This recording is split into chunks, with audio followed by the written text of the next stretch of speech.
Mr. Speaker, I want to thank my good friend and fellow Long Islander, Mr. D'Esposito, for yielding me time to speak for my fellow New York colleagues for joining us this afternoon.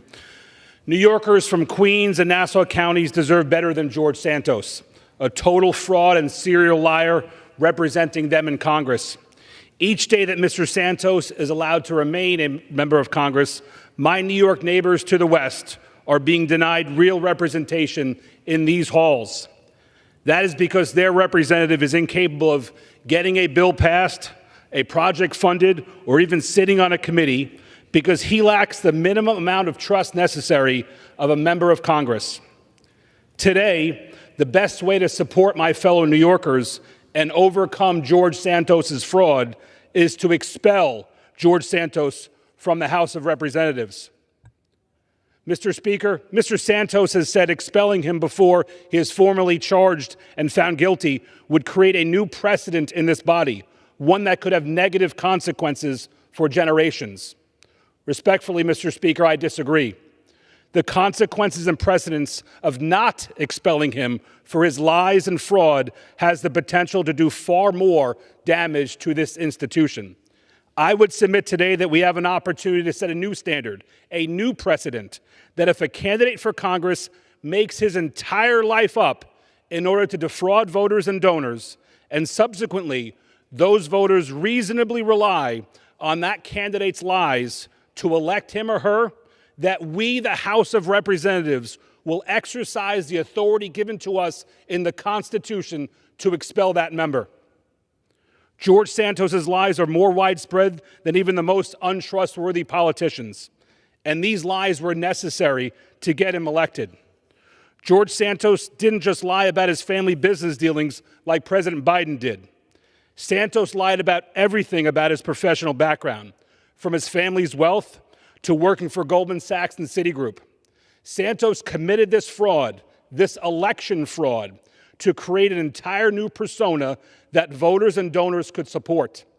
Santos's treasurer, his co-conspirator, recently pled guilty to their criminal conspiracy, which included faking a six-figure loan to the campaign to induce more contributions. George Santos didn't just lie about attending a school on full scholarship or finishing in the top half of his class like President Biden did. Rather, Santos went much further. To defraud voters and to swindle donors out of millions, George Santos lied about his entire education. Not that he graduated in a certain part of his class, not that he received a specific award.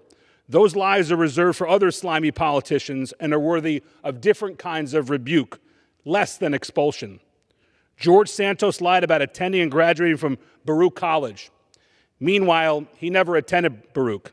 He never took one class. The fabulist even made up an entire fictional story about he was a star on the school's volleyball team. George Santos thinks that we're fools, Mr. Speaker. And George Santos didn't just lie about being at Ground Zero on the day after September 11th like President Biden did.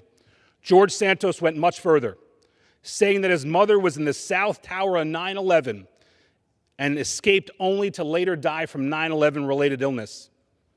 Santos lied about his association with 9/11 to win over Long Island families, families of cops and firefighters and other innocent people who died on 9/11 and whose hearts were ripped out that fateful day. He did it as part of a broader scheme to defraud voters and donors to get him elected to Congress. To further defraud voters and swindle donors out of millions, George Santos even lied about being Jewish. Like his lies about his association with 9/11, Santos lied about being Jewish as part of a calculated attempt to win over voters in the district that Santos is attempting to trick, who has a strong Jewish population. George Santos says the decision of whether he should remain in Congress should be left up to the people of New York's 3rd District. I would argue these New Yorkers were robbed of this opportunity when they were duped into voting for a fictitious candidate to represent them in Congress. George Santos has stated himself that he lied about several parts of his life, including his education and his mother dying on 9/11, and today 78% of his constituents support his expulsion from Congress. George Santos also falsely claims that his expulsion is barred by the Constitution's 5th and 14th Amendments due process clauses. Yet the due process clauses do not apply to House proceedings such as expulsions. Moreover, the Constitution more broadly affords the accused the knowledge of the accusation against them, the opportunity to be heard, the ability to confront his or her accuser, and to be afforded a speedy trial. And Mr. Speaker, as of today, each of those conditions has been met. Nothing in the Constitution gives George Santos the right to endlessly stall and to abuse his office to seek a more preferable conviction or a plea deal. Mr. Speaker, Mr. Santos's behavior has shown a consistent disregard for the principles of bipartisanship, servant leadership, good governance, and civil discourse. He has shown no interest in being a serious member of this chamber or to do the people's work. As a member of Congress, should be committed to the betterment of the nation and willing to compromise for the greater good. His actions and statement have demonstrated a concerning lack of this commitment. Mr. Speaker, let's get the people of New York's 3rd District some decent representation. Let's raise the bar here in the House of Representatives. Let's hold one of our own accountable. Let's expel George Santos. I yield.